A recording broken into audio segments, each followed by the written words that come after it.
আপনার স্ত্রীর চরিত্রহীনতার ধারণা একটি অত্যন্ত জটিল এবং সংবেদনশীল বিষয়। তবুও আপনি বুঝতে পারবেন আপনার স্ত্রীর অতিরিক্ত গোপনীয়তার বিষয়, যেমন স্ত্রীর ফোন, মেসেজ বা সোশ্যাল মিডিয়া ব্যবহারের অস্বাভাবিক গোপনীয়তার কারণে, এবং তার কার্যকলাপ সম্পর্কে প্রশ্ন করলে অস্পষ্ট উত্তর দিবে। কিছু কিছু সময় স্ত্রীর আচরণে হঠাৎ পরিবর্তন হবে, যেমন আপনার প্রতি আচরণে আগ্রহ কমে যাবে। এছাড়াও অতিরিক্ত রাগ বা আপনার সঙ্গে সময় কাটাতে অনীহা প্রকাশ করবে। ঘরে দেরিতে ফেরা বা অজুহাত দিয়ে অস্বাভাবিকভাবে ঘরের বাইরে বেশি সময় কাটাবে।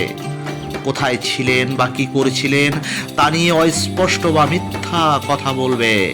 আপনার সাথে ঘনিষ্ঠতার প্রতি অনাগ্রহ বা শারীরিক সম্পর্ক এড়িয়ে চলবে। আপনার অনুভূতি বা কথার প্রতি উদাসীন আচরণ করতে অভ্যস্ত হবে।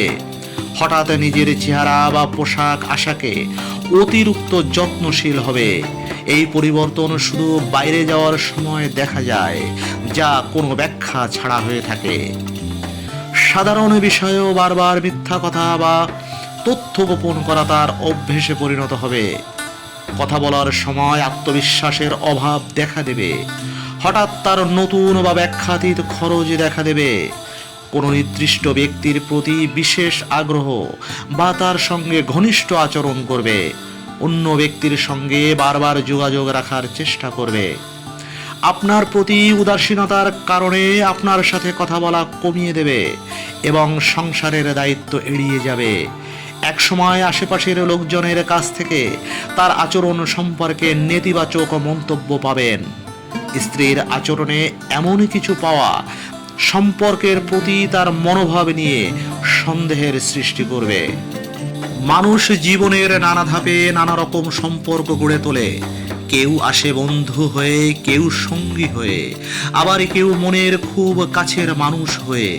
তবে সব সম্পর্কই যে চিরস্থায়ীভাবে তা নয়। জীবনের বাস্তবতায় কোনো কোনো সম্পর্কের পরিসমাপ্তি ঘটে, কিন্তু সেই সমাপ্তি যেন সম্মানের সঙ্গে হয়, ভালোবাসার স্মৃতিগুলোকে শ্রদ্ধা দিয়ে হয়। এটাই আমাদের মানবিকতার সবচেয়ে বড় শিক্ষা। প্রত্যেক সম্পর্কই একদিন শুরু হয়েছিল এক সুন্দর আশা নিয়ে। সেই সময়ের ভালো মুহূর্তগুলো, হাসি আনন্দের স্মৃতিগুলো কখনোই মিথ্যা ছিল না। তাহলে কেন সম্পর্ক শেষ হয়ে গেলে সেই ভালো সময়গুলোকে ম্লান করে দিতে হবে? শেষটা সুন্দর হলে ভবিষ্যতে যখন রাস্তায় দেখা হবে, তখন চোখে চোখে রেখে হাসি মুখে কথা বলা যাবে। এর মধ্যেই লুকিয়ে থাকে জীবনের সৌন্দর্য। অপমান, তিক্ততা, দোষারোপ এগুলো সম্পর্কের শেষের দিকে যোগ হলে তা শুধু কষ্ট বাড়ায়। এতে করে দুজন মানুষই তাদের নিজস্ব যাত্রায় ভারাক্রান্ত হয়ে পড়ে, বরং একে অপরের ভুলগুলোকে ক্ষমা করে সঠিক সময়ে বিদায় জানানোটা অনেক পরিপক্কতার পরিচয় দেয়। সম্পর্ক ভাঙার পর কেউ হয়তো ভাবতে পারে, আমি কি ব্যর্থ? কিন্তু আসলে এই সম্পর্কের শেষ মানে ব্যর্থতা নয়, এটি কেবল জীবনের একটি অধ্যায়ের পরিসমাপ্তি। প্রতিটি সম্পর্কই কিছু না কিছু শিক্ষা দেয়। সেই শিক্ষাগুলো আমাদের পরবর্তী জীবনে আরও ভালো মানুষ হতে সাহায্য করে। শেষটা সুন্দর হলে আমরা শুধু নিজেদের জন্যই শান্তি খুঁজে পাই না, বরং পরবর্তী জীবনের জন্য একটি ইতিবাচক দৃষ্টিভঙ্গি তৈরি করি। এটা যেন ভবিষ্যতে আমাদের প্রতি মুহূর্তে মনে করিয়ে দেয় জীবনে ভালোবাসার মূল্য কতটা। তাই সম্পর্ক যদি শেষ করতেই হয়, তবে সেটি যেন দোষারোপের নয়, বরং সম্মানের ও কৃতজ্ঞতার মধ্য দিয়ে শেষ হয়। এতে করে জীবনের যাত্রা আরও সুন্দর, আরও হালকা হয়ে ওঠে। কারণ শেষটা সুন্দর হলে মনে শান্তি থাকে, আর মনে শান্তি থাকলে ভবিষ্যতের পথে আমরা আবারও দৃঢ়ভাবে এগিয়ে যেতে পারি। টাকা মাত্র 2টি অক্ষরে একটি ছোট্ট শব্দ, কিন্তু এর শক্তি, প্রভাব ও গুরুত্ব কতটা গভীর তা আমাদের প্রত্যেকের জীবনের প্রতিটি পদক্ষেপে অনুভূত হয়। টাকার অভাব যেমন মানুষকে অসহায় করে তোলে, তেমনি এর আধিক্য অনেক সময় আমাদের ভুল পথে নিয়ে যায়। এই ছোট্ট শব্দটি যেন জীবন নামের নাটকের একটি গুরুত্বপূর্ণ চরিত্র। যখন টাকার অভাব হয় তখন মানুষ প্রয়োজনের কাছে মাথা নত করে। বাবা মায়ের চোখে দেখা যায় সন্তানের ভালো খাবার দিতে না পারার কষ্ট। কোনো শিক্ষার্থীর স্বপ্ন আটকে যায় বই কেনার টাকায়। চিকিৎসার অভাবে কারো জীবন শেষ হয়ে যায়। টাকার অভাব শুধু দারিদ্র্য নয়, এটি মানুষের আশা আকাঙ্ক্ষার মৃত্যু ঘটায়।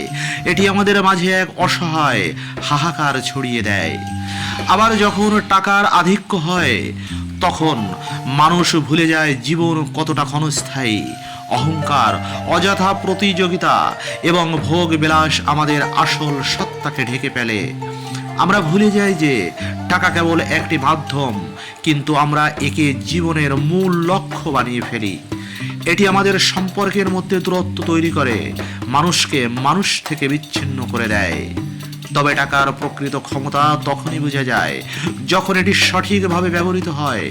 টাকা কখনো ভালোবাসার বদলে দাঁড়াতে পারে না, কিন্তু এটি ভালোবাসাকে রক্ষা করতে পারে।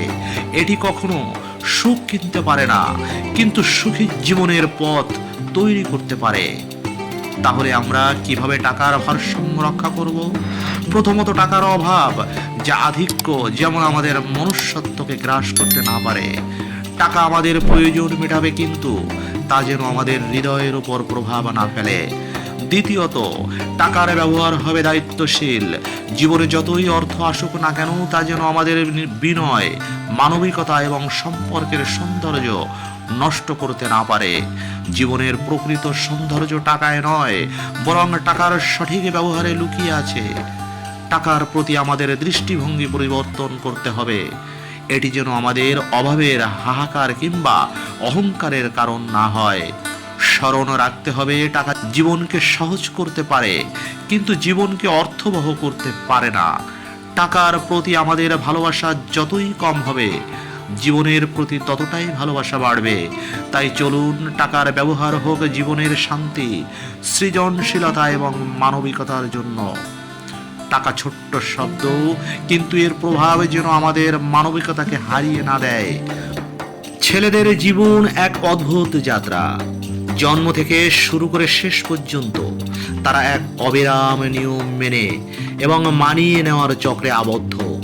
সমাজের কাঠামো আর দায়িত্বের অদৃশ্য শৃঙ্খল যেন ছেলেদের জীবনটাকে নিরন্তর পরীক্ষা হিসেবে গড়ে তোলে। ছেলেদের ছোট থেকেই শেখানো হয়, তুমি ছেলে, শক্ত হতে শেখো, চোখের জল মুছে হাসতে হবে, কষ্ট লুকিয়ে এগিয়ে যেতে হবে। তারা কান্না করতে পারে না, দুর্বল হতে পারে না, কারণ সমাজে দুর্বলতার কোনো জায়গা নেই ছেলেদের জন্য। এই শেখার মধ্যেই তারা নিজেদের আবেগগুলো চাপা দিতে শুরু করে। তরুণ বয়সে আসে জীবনের আরো বড় শক্ত দায়িত্ব। পড়াশোনায় ভালো করতে হবে, ক্যারিয়ার গড়তে হবে, পরিবারের মুখ উজ্জ্বল করতে হবে। এই প্রত্যাশার ভার যেন এক মুহূর্তের জন্য তাদের শ্বাস নিতে দেয় না। ব্যর্থ হলে কেবল নিজের কাছে নয়, পুরো সমাজের কাছে জবাবদিহি করতে হবে। তারপর আসে সংসারের দায়িত্ব। একজন স্বামী, বাবা কিংবা পরিবারের কর্তা হিসেবে ছেলেরা দিনের পর দিন নিজেদেরকে, স্বপ্নকে বিসর্জন দিয়ে পরিবারের সুখের জন্য লড়াই করে। অফিসের চাপ, সংসারের দায়িত্ব আর চারপাশের মানুষের প্রত্যাশা মিলে তারা ক্রমশ নিজেদের ভুলে যেতে শুরু করে। তবে কি ছেলেদের জীবনে কোনো আনন্দ নেই? অবশ্যই আছে, কিন্তু সেই আনন্দ প্রায় তারা নিজেরা খুঁজে নিতে ভুলে যায়। তারা ভুলে যায় দায়িত্ব পালন করার পাশাপাশি নিজেদের জন্য সময় বের করা জরুরি। নিজেদের স্বপ্ন পূরণের জন্য লড়াই করা, নিজেদের অনুভূতিগুলো প্রকাশ করা কোনো অপরাধ নয়। জীবন মানে কেবল মেনে নেওয়া নয়, মানিয়ে নেওয়া নয়। জীবন মানে নিজের জন্য একটু জায়গা তৈরি করা। ছেলেরা যেন মনে রাখে, তারা কেবল একজন দায়িত্বশীল ব্যক্তি নয়, তারা একজন মানুষ। তাদের হাসি, কান্না, স্বপ্ন দেখার অধিকার আছে। তাই প্রতিটি ছেলের কাছে এই বার্তা, নিজের জীবনের প্রতি দায়িত্ব পালন করো, কিন্তু নিজেকে ভুলে যেও না। নিজের জন্য সময় বের করো, নিজের ইচ্ছাগুলোকে গুরুত্ব দাও। শক্ত হতে হবে ঠিকই, কিন্তু সেই শক্তি যেন তোমার আবেগের বাঁধ ভাঙতে সাহায্য করে, না যেন তা চিরকাল আটকে রাখো। জীবন মানে শুধু দায়িত্বের ভার নয়, এটি একটি সুন্দর যাত্রা। এই যাত্রায় তুমি নিজের জন্য সময় দাও, স্বপ্ন দেখো এবং সেই স্বপ্নকে পূরণ করার সাহস রাখো, কারণ জীবন একটাই, আর এই জীবন শুধু মেনে নেওয়ার জন্য নয়, এটি আনন্দ, ভালোবাসা আর সার্থকতার জন্য। তাই ছেলেদের জীবন যেন শুধুই মেনে নেওয়া বা মানিয়ে নেওয়ার গল্প না হয়, বরং এটি হোক নিজের জন্য বাঁচার, স্বপ্ন পূরণের আর জীবনের আসল অর্থ খুঁজে পাওয়ার এক অনন্য অধ্যায়। প্রিয় শ্রোতা, আবার কথা হবে নতুন কোনো এপিসোডে। সে পর্যন্ত সবাই সুস্থ থাকুন এবং ভালো থাকুন। ধন্যবাদ।